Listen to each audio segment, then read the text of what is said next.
നമ്മുടെ കനേഡിയൻ പ്രധാനമന്ത്രി Justin Trudeau രാജിവെച്ചിരിക്കുകയാണ്. ഇന്നലെ അദ്ദേഹം രാജി പ്രഖ്യാപിച്ചു. ഏതാണ്ട് ഒരാഴ്ച മുമ്പ് മീഡിയ മലയാളം ഇക്കാര്യം ചർച്ച ചെയ്ത് അദ്ദേഹം രാജിവെക്കും എന്ന് നമ്മൾ പറഞ്ഞിരുന്നു. സത്യത്തിൽ ഇന്ത്യക്കും നമ്മുടെ പ്രധാനമന്ത്രി നരേന്ദ്രമോദിക്കും വലിയ തലവേദന സൃഷ്ടിച്ച ഒരാളാണ് ട്രൂഡോ. ഇന്ത്യയിൽ വന്നുപോയ സംഭവങ്ങളൊക്കെ സാറിന് അറിയാമല്ലോ. വാസ്തവത്തിൽ ഇപ്പോൾ അദ്ദേഹം നിക്കക്കള്ളി ഇല്ലാതെ രാജിവെച്ചിരിക്കുകയാണ്. എന്താണ് അദ്ദേഹത്തിൻ്റെ രാജിയിലേക്ക് നയിച്ച കാരണങ്ങൾ? അതിനകത്ത് ഇന്ത്യക്കും നമ്മുടെ പ്രധാനമന്ത്രി നരേന്ദ്രമോദിക്കും എന്തെങ്കിലും പങ്കുണ്ടോ? ട്രൂഡോ രാജിവെക്കുന്നതിന് മുമ്പ് 2024 ഡിസംബറിൽ അവിടെ ഒരു വലിയ പ്രധാനപ്പെട്ട രാജി നടന്നിരുന്നു. അതധികം ശ്രദ്ധയിൽപ്പെട്ടില്ല. ട്രൂഡോയുടെ ഏറ്റവും വിശ്വസ്തയും ധനകാര്യമന്ത്രിയും ഡെപ്യൂട്ടി പ്രൈം മിനിസ്റ്ററുമായിരുന്ന ക്രിസ്ത്യ ഫ്രീലാൻഡ് ട്രൂഡോയുടെ വിശ്വസ്തയായിരുന്നു. മന്ത്രിസഭയിലെ രണ്ടാം നിരക്കാരിയായിരുന്നു, ധനകാര്യമന്ത്രിയായിരുന്നു. ഈ ട്രൂഡോയുടെ പ്രവർത്തന രീതിയിലുള്ള വിയോജിപ്പ് കാരണം ഉപപ്രധാനമന്ത്രി രാജിവെച്ചിരുന്നു. ഈ ട്രൂഡോയോട് വിയോജിച്ചുകൊണ്ടാണ് രാജിവെച്ചത്. ഈ ട്രൂഡോയ്ക്കറിയാമായിരുന്നു അദ്ദേഹത്തിന് രാജിവെക്കേണ്ടി വരുമെന്ന്. അപ്പോൾ അധികാരം നിലനിർത്താൻ ഈ ഉപപ്രധാനമന്ത്രിയാണ് ട്രൂഡോ കണ്ടുവച്ചിരുന്നത്. പക്ഷേ രാജ്യത്തിൻ്റെ ക്രൈസിസ് മനസ്സിലാക്കി ഉപപ്രധാനമന്ത്രി രാജിവെക്കുകയാണ് ഉണ്ടായത്. ഇതിന് പ്രധാന കാരണം ഈ കാനഡയിൽ നിന്നുള്ള 80% കയറ്റുമതിയും അമേരിക്കയിലേക്കാണ്. അവിടെ ട്രംപ് ഭരണകൂടം അധികാരമേൽക്കാൻ പോവുകയാണ്. ട്രംപ് ഓൾറെഡി കാര്യങ്ങളിൽ ഇടപെട്ടു തുടങ്ങി. ഈ ട്രൂഡോയുമായ ഒരു മീറ്റിങ്ങിൽ പറഞ്ഞു, ഈ കയറ്റുമതി നിയന്ത്രിക്കുന്നതിൻ്റെ ഭാഗമായി 25% നികുതി ഏർപ്പെടുത്താൻ പോവുകയാണ്. കാരണം കാനഡ സർക്കാർ ഓൾറെഡി കനത്ത സാമ്പത്തിക തകർച്ച നേരിടുകയാണ്. അതിൻ്റെ GDP നിശ്ചലമാണ്, വരുമാനത്തിൽ വർധനവില്ല, പണപ്പെരുപ്പം വൻതോതിൽ ഉയർന്നുകൊണ്ടിരിക്കുകയാണ്, വളർച്ച മുരടിച്ചിരിക്കുന്നു. കുടിയേറ്റം ക്രമാതീതമായി കുടിയേറ്റം അനുവദിച്ച കാരണം ജനസംഖ്യ ക്രമാതീതമായി വർദ്ധിച്ചുകൊണ്ടിരിക്കുന്നു. അടിസ്ഥാന സൗകര്യങ്ങൾ അനുയോജ്യമായ രീതിയിൽ അടിസ്ഥാന സൗകര്യങ്ങൾ ഇല്ല. ഇത്തരം ധാരാളം അപര്യാപ്തതകൾ അവരുടെ എക്കണോമി നേരിട്ടുകൊണ്ടിരിക്കുന്ന അവസരത്തിലാണ് അമേരിക്കയിൽ ഇങ്ങനൊരു ഭീഷണി വന്നിരിക്കുന്നത്. ട്രംപിൻ്റെ ഭീഷണി അവിടെ അവസാനിച്ചില്ല. അദ്ദേഹം പറഞ്ഞു, ഞാൻ കാനഡയെ അമേരിക്കയുടെ 51ാമത്തെ സ്റ്റേറ്റാക്കി മാറ്റിക്കളയും. ട്രംപിൻ്റെ അറിയാമല്ലോ, അദ്ദേഹത്തിന് 50 രാജ്യങ്ങളുടെ ഒരു ഫെഡറൽ റിപ്പബ്ലിക്കാണ് അമേരിക്ക. ഫെഡറലിസമാണല്ലോ അവിടുത്തെ ഭരണഘടനയുടെ പ്രത്യേകത. 51ാമത്തെ ഫെഡറൽ സ്റ്റേറ്റാക്കി മാറ്റും. നിങ്ങൾ പ്രധാനമന്ത്രിയാവില്ല, ഒരു ഫെഡറൽ സ്റ്റേറ്റിൻ്റെ ഗവർണറായി മാറും. ഒരാഴ്ച ട്രൂഡോ ഈ അപമാനം സഹിച്ച് മിണ്ടാതിരുന്നു. ട്രംപിനോട് മറുപടി പറയാതെ. ഇത് കാനഡയിലെ ജനങ്ങളുടെ അഭിമാനത്തെ ബാധിച്ചു. വലിയ ഇതിനെതിരെ പ്രതിഷേധം ഉയർന്നു. ഇനി ഈ വർഷാവസാനം അവിടെ തെരഞ്ഞെടുപ്പ് നടക്കാൻ പോവുകയാണ്. തെരഞ്ഞെടുപ്പിന് മുന്നോടിയായി അവിടെ ഒരു ഒപ്പീനിയൻ സർവേ നടത്തി. ഒപ്പീനിയൻ സർവേയിൽ ഈ ട്രൂഡോയും അദ്ദേഹത്തിൻ്റെ പാർട്ടിയും ലിബറൽ പാർട്ടിയും വളരെ പിന്നിലാണ്. പരാജയം ഏറെക്കുറെ ഉറപ്പായി കഴിഞ്ഞു.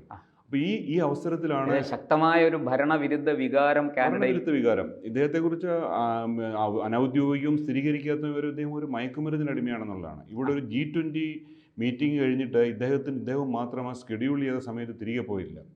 അതിനന്ന് പറഞ്ഞു കേട്ട അനൗദ്യോഗികമായിട്ട് വിമാനം തകരാറിലായതാണെന്നാണ് പറയുന്നത്. പക്ഷേ അദ്ദേഹത്തിൻ്റെ മയക്കുമരുന്നിന് ഉപയോഗം കാരണം അദ്ദേഹത്തിന് യാത്ര ചെയ്യാൻ പറ്റിയില്ല എന്നാണ് സമാന്തരമായി വരുന്ന വാർത്ത.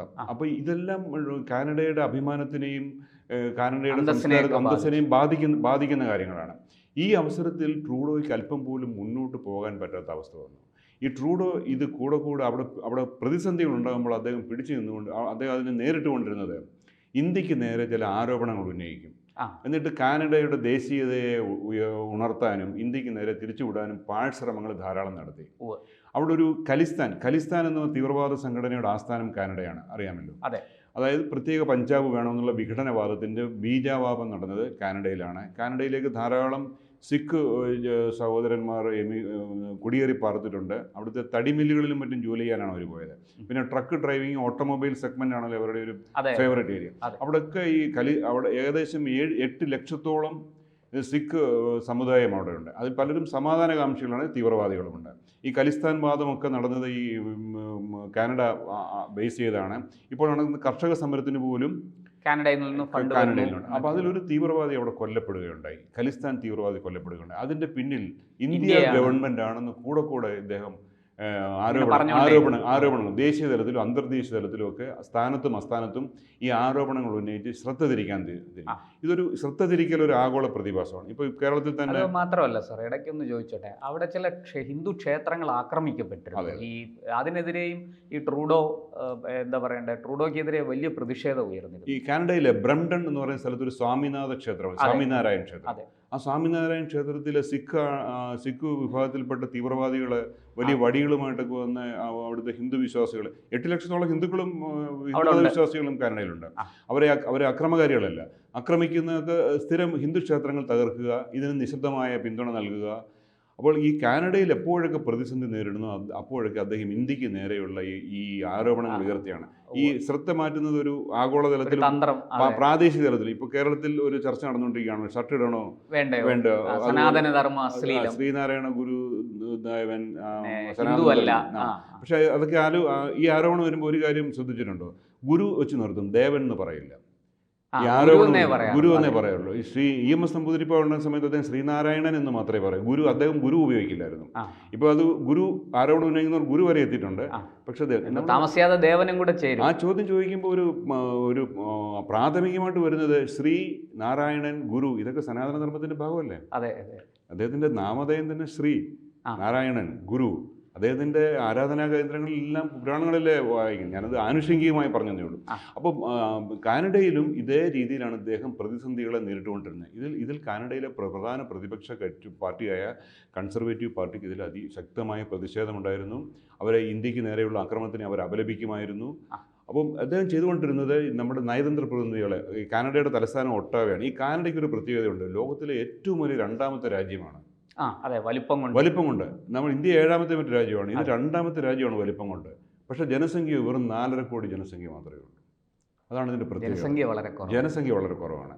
ഇതിന് ഏറ്റവും വലിയ ബോർഡർ, ഇതിൻ്റെ ഈ കാനഡ എന്ന് പറയുന്ന രാജ്യത്തിന് വേറൊരു പ്രത്യേകത, ഏറ്റവും വലിയ അതിർത്തി ഉള്ള രാജ്യവും കാനഡയാണ്. ഏകദേശം 7000 കിലോമീറ്റർ നീളത്തിൽ ഒരു അതിർത്തിയുണ്ട് അമേരിക്കയുമായിട്ട്. ആ അതിർത്തി വളരെ ശാന്തമായ അതിർത്തിയാണ്. ഈ സൈനിക സംരക്ഷണമില്ലാത്ത അതിർത്തി, അങ്ങനെ ചില പ്രത്യേകത ഉണ്ട്. സൈനിക സംരക്ഷണമില്ലാത്ത ഏറ്റവും കൂടുതൽ അതിർത്തിയുള്ള രാജ്യമാണ്. 2ാമത്തെ വലിപ്പം കൊണ്ട് റഷ്യ കഴിഞ്ഞാൽ 2ാമത്തെ രാജ്യമാണ്. പക്ഷേ ജനസംഖ്യ വെറും 4 കോടിയിൽ പരം മാത്രമേ ജനസംഖ്യയുള്ളൂ. അവിടുത്തെ പ്രധാന കൃഷിയിൽ അവർ വളരെ മുന്നിട്ട് നിൽക്കുന്നു. ഉൽപ്പാദനം, ഈ ജാപ്പനീസ് കമ്പനികളുടെ ഓട്ടോമൊബൈൽ ഇൻഡസ്ട്രി വളരെയധികം അവിടെ നടക്കുന്നുണ്ട്. ധാരാളം വിദ്യാഭ്യാസ സ്ഥാപനങ്ങളുണ്ട്. അവിടെ ജനസംഖ്യ കുറവായിരുന്ന കാരണം ഒരു സമയത്ത് അവിടത്തേക്കുള്ള കുടിയേറ്റം വളരെ കൂടുതലായിരുന്നു. നമ്മുടെ ഇന്ത്യ ഉൾപ്പെടെ ഉള്ള സൗത്ത് ഏഷ്യൻ രാജ്യങ്ങളിൽ നിന്ന് ധാരാളം പേര് കുടിയേറി ആഫ്രിക്കൻ രാജ്യങ്ങളിൽ നിന്നുണ്ടായിരുന്നു, മിഡിൽ ഈസ്റ്റിൽ നിന്നും ഒക്കെ ഉണ്ടായിരുന്നു. അവിടെ 2 ഭാഷയാണ് സംസാരിക്കുന്നത്, ഇംഗ്ലീഷിനും ഫ്രഞ്ചിനും തുല്യ പ്രാധാന്യമുണ്ട്. ഇന്നലെ ട്രൂഡോ രാജി പ്രഖ്യാപിച്ചത് 2 ഭാഷയിലുമാണ്, ഇംഗ്ലീഷിലും ഫ്രഞ്ചിലുമാണ്. കാരണം അതിന് തുല്യ പ്രാധാന്യമുള്ള സ്ഥലമാണ്. അങ്ങനെ വളരെ വളരെ നമ്മൾ ഇന്ത്യയുമായി നല്ല നയതന്ത്ര ബന്ധം പുലർത്തിക്കൊണ്ടിരുന്ന ഒരു രാജ്യമാണ് ഉണ്ടായിരുന്ന. കോമൺവെൽത്തിലെ ഒരു പ്രധാന അംഗമാണ് കാനഡ. ഇങ്ങനെയൊക്കെ വളരെ പ്രാധാന്യമുള്ള ഒരു രാഷ്ട്രം ഈ ഒരു രാഷ്ട്രത്തലവൻ കാരണം അതിൻ്റെ താറുമാറായി. നമ്മുടെ ഇലോൺ മസ്ക് പറഞ്ഞിട്ടുണ്ട്, ഇൻസഫറബിൾ ടൂൾ എന്നാണ് പറഞ്ഞത്. അസഹനീയമായ ട്രൂഡോയെക്കുറിച്ച് അസഹനീയമായ സഹിക്കാൻ പറ്റാത്ത ഒരു ഉപകരണം, അല്ലെങ്കിൽ ഇദ്ദേഹത്തിന് സഹിക്കാൻ പറ്റില്ല എന്ന് പറയില്ലേ. ഇലോൺ മസ്ക് അങ്ങനെ ഇദ്ദേഹത്തെക്കുറിച്ച് ഓൾറെഡി ഒരു പരാമർശം നടത്തിയിട്ടുണ്ട്. അങ്ങനെ കാനഡയിലെ ജനങ്ങൾ ഇദ്ദേഹത്തെ വെറുത്തു, ആഗോളതലത്തിൽ വെറുക്കപ്പെട്ടു. അദ്ദേഹം ഒരു രാഷ്ട്രത്തലവൻ. ഒരു രാജ്യത്തൊന്നും അദ്ദേഹത്തിന് പിന്തുണ കിട്ടിയില്ല. ഈ അദ്ദേഹത്തിൻ്റെ ധനകാര്യമന്ത്രി രാജിവെച്ചപ്പോൾ ആ രാജ്യത്ത് എടുത്തു പറഞ്ഞിരുന്നു, ധനകാര്യ കാര്യങ്ങളിൽ ഉണ്ടാകുന്ന വീഴ്ചകളിൽ അദ്ദേഹത്തിൻ്റെ അലംഭാവപൂർണമായ നിലപാട് കാരണമാണ് രാജിവെക്കുന്നതെന്ന് രാജിക്കത്തിൽ എടുത്തു പറഞ്ഞുകൊണ്ടാണ് ഒപ്പമുള്ളവർ തന്നെ അദ്ദേഹത്തെ തള്ളി പറഞ്ഞു. ഇടയ്ക്ക് ഒരു അവിശ്വാസ പ്രമേയം ഇദ്ദേഹം നേരിട്ടു. പാർട്ടിയിൽ നിന്ന് പിന്തുണ കിട്ടിയില്ല. പക്ഷെ ചെറിയ ഘടകകക്ഷികളെയൊക്കെ കണ്ടുപിടിച്ചാണ് അവിശ്വാസ പ്രമേയം അദ്ദേഹം തലനാരിഴയ്ക്ക് അതിജീവിച്ചത്. അപ്പോഴും അദ്ദേഹത്തിന് പാർട്ടിയിൽ നിന്ന് പിന്തുണയില്ല. അങ്ങനെ ഈ കാനഡ ഒരു രാജ്യം, ഒരു ലീഡർ മോശമായാൽ എങ്ങനെ ഒരു നല്ല രാജ്യം തകരും എന്നുള്ളതിൻ്റെ ഒരു പ്രത്യക്ഷ ഉദാഹരണമാണ് ഈ കാനഡ. അതിനകത്തൊരു അങ്ങ് പറഞ്ഞ നിരീക്ഷണമുണ്ട്. നമ്മുടെ പ്രധാനമന്ത്രിയുമായിട്ട്, നമ്മുടെ രാജ്യവുമായിട്ട് 1 വർഷം മുമ്പാണ് അദ്ദേഹം ഏറ്റുമുട്ടൽ തുടങ്ങിയത്. അന്നേ ചില നിരീക്ഷണം ഉണ്ടായിരുന്നു, വലിയ താമസം വിന ട്രൂഡോ വീഴും എന്നുള്ളത്. പിന്നെ അതുമായിട്ട് കൂട്ടിച്ചേർത്ത് ഒത്തിരി കാര്യങ്ങൾ പറയുന്നത്. നമ്മുടെ മോദിയോട് മുട്ടി ട്രൂഡോ വീണു എന്ന് പറയും. മോദിയോട് മുട്ടി ട്രൂഡോ വീണു. അതിൻ്റെ ഇടയ്ക്ക് ട്രംപും ഉണ്ടായിരുന്നു. മോഡിയുടെ ഏറ്റവും വിശ്വസനായ സുഹൃത്താണ് ആത്മസുഹൃത്താണ്. അദ്ദേഹത്തിന്റെ ഭരണകൂടം അധികാരം ഏൽക്കുന്നതേ ഉള്ളൂ. അധികാരം ഏൽക്കുന്നതിന് മുമ്പ് തന്നെ അദ്ദേഹം ബംഗ്ലാദേശിലെ ഹിന്ദു ന്യൂനപക്ഷ പീഡനത്തെക്കുറിച്ച് അദ്ദേഹം വളരെ ശക്തമായി അപലപിച്ചു കഴിഞ്ഞു.